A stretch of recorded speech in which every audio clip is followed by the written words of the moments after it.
سنت الاعتکاف۔ میرے پیارے اسلامی بھائیوں، مدنی چینل کے ناظرین، سوشل میڈیا کے ناظرین، آج ہم میرے مرحوم والد جناب حاجی یعقوب گنگ عطاری صاحب اور میرے بہت ہی پیارے بھائی، میرے دوست مرحوم محمد فیاض عطاری کے ایصال ثواب کے لیے اس اجتماع میں جمع ہیں۔ چونکہ والد محترم کا وصال 30 محرم الحرام کو ہوا اور غالباً آج 28 محرم الحرام ہے۔ فیاض بھائی کا وصال جب ہوا اور 40ویں کی ہم نے ڈیٹ دیکھی تو تقریباً یہی دن بنتے تھے۔ تو چونکہ ہر سال ہم کوشش کرتے ہیں کہ والدین کے لیے بھی ایصال ثواب کا اجتماع ہو، فیاض بالکل میرے بھائی کی طرح، ہمارے گھر کے فرد کی طرح تھے، تو ہم نے یہ دونوں ایصال ثواب کے اجتماع کو شامل کر لیا۔ چونکہ یہ علاقہ، فیاض بھائی اس علاقے میں رہے، ذمہ داران سے ان کا تعلق تھا، تو مشورہ یہی ہوا کہ فیاض بھائی کے ہی علاقے میں یہ دونوں ایصال ثواب کے اجتماع کر لیے جائے۔ اللہ کی رحمت سے نماز عشاء کے بعد تلاوت قرآن خوانی، درود پاک کا ختم ہوا، اس کے بعد ماشاءاللہ نعت خوانی ہوئی اور اب بیان کا سلسلہ ہے۔ اجتماع کے بعد لنگر رضویہ کا بھی سلسلہ ہے۔ اللہ کریم ان تمام اعمال کو اپنی بارگاہ میں قبول فرمائے، اور یہ نیکیاں اور جو کچھ ایصال ثواب دنیا بھر سے عاشقان رسول نے بھیجا ہے، اللہ یہ سارا ثواب جن مرحومین کے ایصال ثواب کے لیے کیا، بالخصوص ان کو اور باقی جتنے یہاں اسلامی بھائی موجود ہیں، ان سب کے جو مرحومین دنیا سے چلے گئے، اللہ ان کو بھی اس کا ایصال عطا فرمائے، ثواب عطا فرمائے۔ ہمارے بہت پیارے بھائی رفیق بھائی موجود ہیں، یہ بتا رہے تھے ان کے والد صاحب بھی 30 محرم ہی کو ان کا وصال ہوا، اللہ ان کو بھی اس کا اجر عطا فرمائے۔ میرے پیارے اسلامی بھائیوں، یاد رہے کہ دنیا سے جانے والوں کو یاد رکھنا چاہیے۔ آہستہ آہستہ یہ رسم بھی ختم ہوتی جا رہی ہے، بات بھی کم ہوتی جا رہی ہے۔ آپ دیکھیں کہ کتنے لوگ ہیں جن کے ماں باپ چلے گئے ہیں اور وہ سوچیں کہ وہ کتنا انہیں یاد کرتے ہیں، اور جب یہ بے رخی یہ دنیا دیکھتے ہیں، یہ نئے رنگی یہ دنیا دیکھتے ہیں، لوگوں کا بھول جانا دیکھتے ہیں، تو مزید دل پر ایک چوٹ لگتی ہے کہ یار جب میں چلا جاؤں گا، جب ہم چلے جائیں گے، تھوڑے دن تک، تھوڑے مہینوں تک، ہو سکتا ہے 1 آدھ سال تک کوئی یاد کرے گا، اس کے بعد کسی کا کچھ رکتا نہیں ہے، دنیا چلتی رہتی ہے۔ وہ کہتے نا، ایک قبر پر ایک کتبہ لگا ہوا تھا، مجھے لگتا تھا میں اہم تھا اور یہی میرا وہم تھا۔ ہمیں لگتا ہے میں بہت اہم آدمی ہوں، میرے جانے سے بڑا فرق پڑ جائے گا، میں نہیں ہوں گا تو بہت لوگوں کو امپیکٹ کریٹ ہوگا۔ یہ بھول ہے ہماری۔ دنیا پہلے سے چل رہی ہے اور اب بھی چلتی رہے گی، اب تو اور بے رخی ہو گئی ہے۔ پہلے چلے لوگ ماں باپ کو، مرنے والوں کو بہت یاد کرتے تھے، جیسے جیسے دن گزرتے جا رہے ہیں لوگوں کے بس صرف گھر والے، چونکہ وہ بہت کلوز ہوتے ہیں، ان کو شاید یاد زیادہ رہتا ہے، باقی دوست احباب دنیا والے تھوڑے عرصے کے بعد سب کی اپنی زندگی ہے، سب کا اپنا معمول ہے، اور یہ ہم سب کو احساس دلاتا ہے کہ میں اور آپ بھی جائیں گے، اور پھر شاید دنیا میں یاد کرنے والا کوئی نہیں ہوگا۔ لیکن ہم کچھ ایسا کر کے کیوں نہ جائیں کہ کوئی یاد کرے یا نہ کرے، کوئی ثواب پہنچائے یا نہ پہنچائے، میں خود ایسا کر کے جاؤں کہ مرنے کے بعد قیامت تک مجھے خود ہی قبر میں ثواب ملتا رہے۔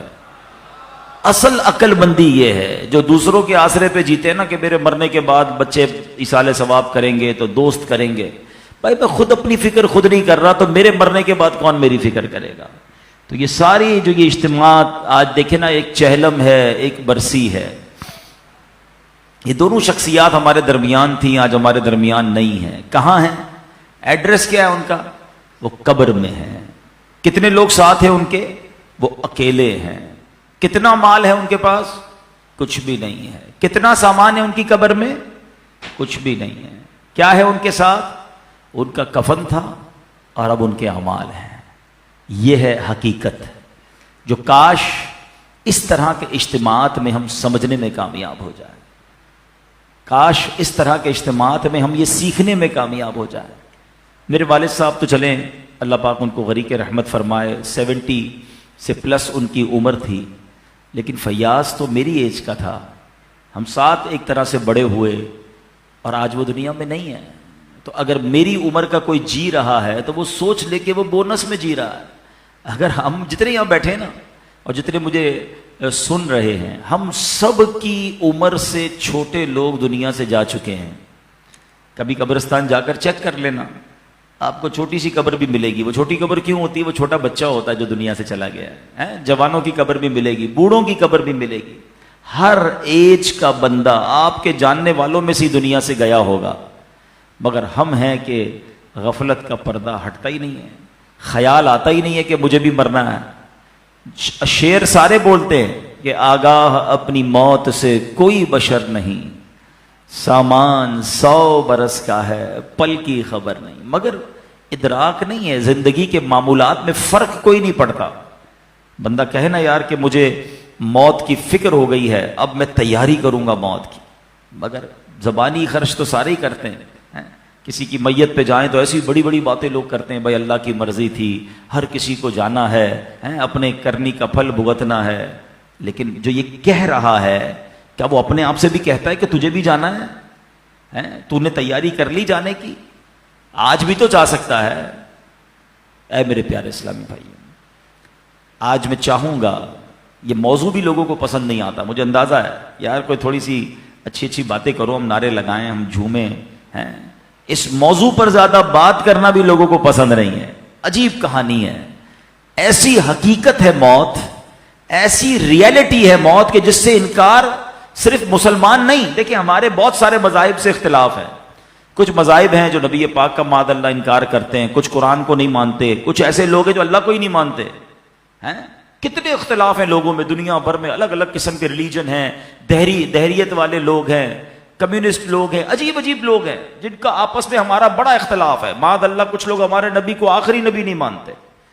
لیکن ایک حقیقت ایسی ہے جو دنیا کا ہر مذہب مانتا ہے، دنیا کی ہر قوم مانتی ہے، دنیا کا ہر بندہ، عقل مند ہو یا بے وقوف ہو، جناب پڑھا لکھا ہو یا جاہل ہو، مرد ہو یا عورت ہو، پاکستانی ہو یا امریکی ہو، all around the world everybody must acknowledge that.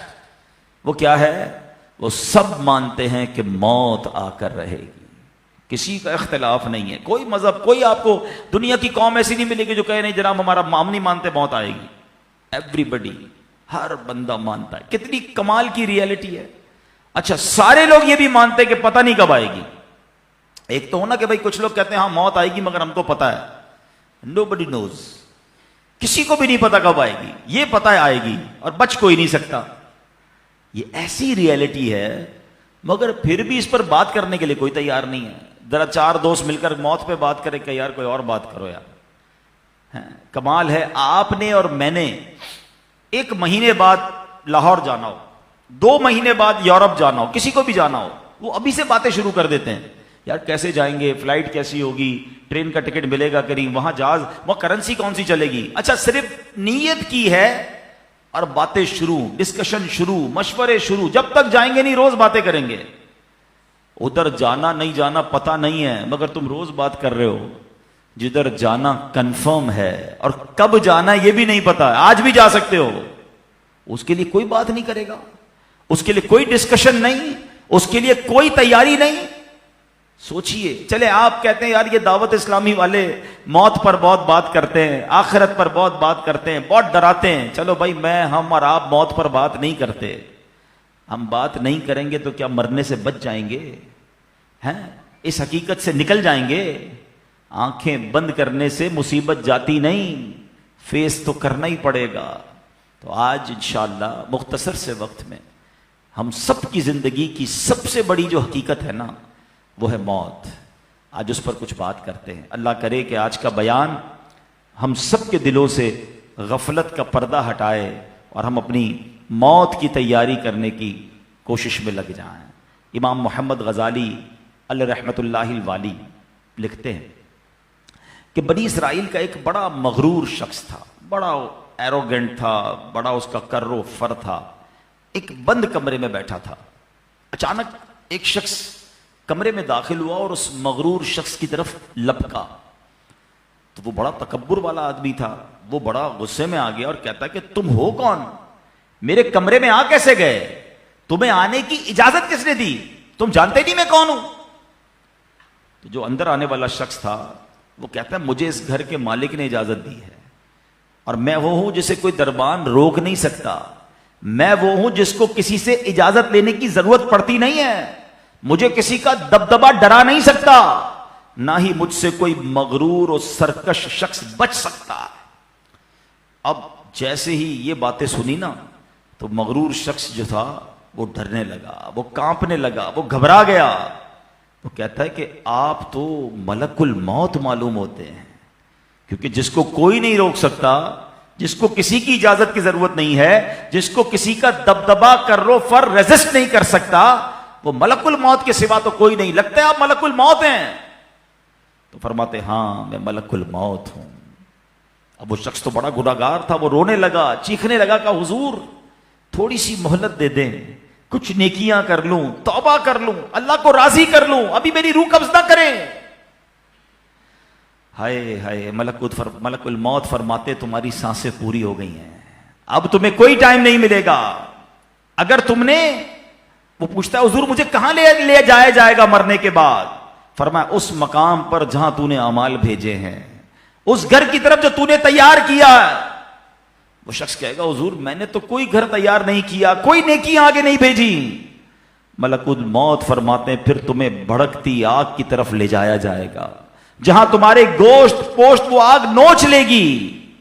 یہ کہہ کر ملک الموت نے اس شخص کی روح کو قبض کیا، اس کے پورے گھر میں کوہرام مچ گیا، گھر والے رونے لگے۔ اس واقعے کے راوی حضرت یزید رکاشی رحمت اللہ تعالی علیہ فرماتے ہیں اگر ان رونے والوں چل جائے کہ اس کا کتنا برا انجام ہوا ہے تو اس سے بھی زیادہ وہ رونا دھونا مچاتے۔ اے میرے پیارے اسلامی بھائیوں، یہ واقعہ ہم سب کو کیا سکھا رہا ہے کہ جب موت آنی ہے نا، جب وہ وقت آ جانا ہے تو پھر ایک منٹ بھی آگے پیچھے نہیں ہو سکے گا، کوئی اس کو ڈیلے نہیں کر سکے گا، بلکہ جس حالت میں ہوں گے نا اسی حالت میں روح قبض کر لی جائے گی۔ ہماری موت کا وقت لکھا ہے، مقام بھی لکھا ہے، یہ چینج نہیں ہو سکتا۔